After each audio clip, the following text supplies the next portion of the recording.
নওগাঁর মান্দায় ২৫০ বছরের দৃষ্টিনন্দন মাটির রাজবাড়ি। নওগাঁ থেকে সাংবাদিক গোলাম রাব্বানীর তথ্য ভিডিও চিত্রে আজকের প্রতিবেদন। প্রত্যন্ত গ্রামের মাঝে দৃষ্টিনন্দন একটি মাটির রাজবাড়ি। চুন সুরকির বাহারি কারুকাজ আর আলোর ঝলকানিতে দোতলা এই রাজবাড়িটি এখন সবার দৃষ্টি কাড়ে। স্থানীয়দের মতে আজ থেকে প্রায় ২৫০ বছর আগে জমিদার সারদা প্রসাদ রায়ের বাবা এই গ্রামে এসে পালদের কাছ থেকে একটি মাটির দোতলা বাড়ি কিনে নেন এবং তার জমিদারি স্থাপন করেন। পরবর্তীকালে সারদা প্রসাদ রায় থেকে এই জমিদারি প্রথা যতদিন পর্যন্ত বিলুপ্ত না হয়েছে ততদিন পর্যন্ত জমিদারি চালিয়ে গিয়েছেন, যার সব কাজই পরিচালিত হতো এই মাটির বাড়ি থেকে। জমিদার সারদা প্রসাদ রায়ের দুই ছেলে ছিলেন। বড় ছেলের নাম বরদা প্রসাদ রায় এবং ছোট ছেলের নাম শরৎ রায়। বরদা প্রসাদ রায়ের পরিবারকে বলা হতো বড় তরফ আর সারদা প্রসাদ রায়ের পরিবারকে বলা হতো ছোট তরফ। এই বরদা প্রসাদ রায় তৎকালীন ১৯৪২ সাল থেকে যুদ্ধের আগ পর্যন্ত এই এলাকার প্রেসিডেন্ট ছিলেন, অর্থাৎ এখানকার ভাষায় যেটাকে বলা হয় চেয়ারম্যান। ইতিহাসের বরাত দিয়ে স্থানীয়রা বলেন, বলিহারের রাজা বিমলেন্দু রায় বাহাদুরের মাতুলয় ছিল এই রায় বাড়ি।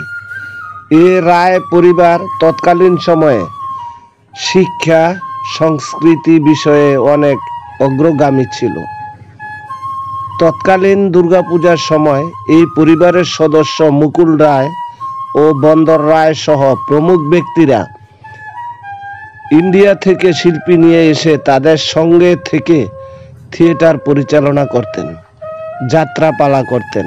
এখানে বসবাসরত বিভিন্ন উচ্চবংশীয় এবং উচ্চবর্ণের হিন্দুদের সঙ্গে পূজার সময় সংস্কৃতি যুদ্ধ হতো এবং সে যুদ্ধে এরাই জয়ী হতেন। এই পরিবারের জমি জমা মোটামুটি ৩০০ বিঘার মতো ছিল।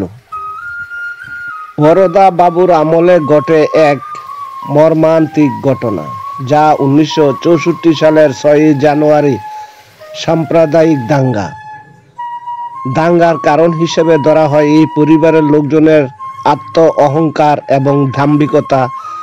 তারা তৎকালীন সময় মুসলিম পরিবারের সদস্যদের জুতো পরে হাঁটতে দিতেন না, ভালো বাজার করতে দিতেন না, চেয়ারে বসতে দিতেন না।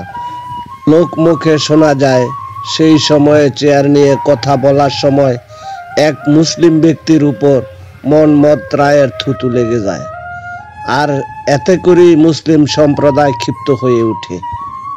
এরপর মোজাহার ডাকাত ও ইরফান ডাকাতের নেতৃত্বে সাম্প্রদায়িক দাঙ্গা শুরু হয়।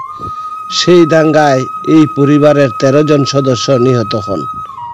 এই ঘটনায় বরদাবাবু কোনো রকম প্রাণে বেঁচে যান। তিনি যুদ্ধের আগ পর্যন্ত এই এলাকার চেয়ারম্যান ছিলেন। ৭১ সালের মুক্তিযুদ্ধের পর রায় পরিবারের সদস্যরা এক এক করে বিভিন্ন জায়গায় চলে যান। সর্বশেষ এখানে ছিলেন বরুণ রায় এবং বাবন রায়। বর্তমানে ক্রয় সূত্রে এই জমির মালিক এস.এম.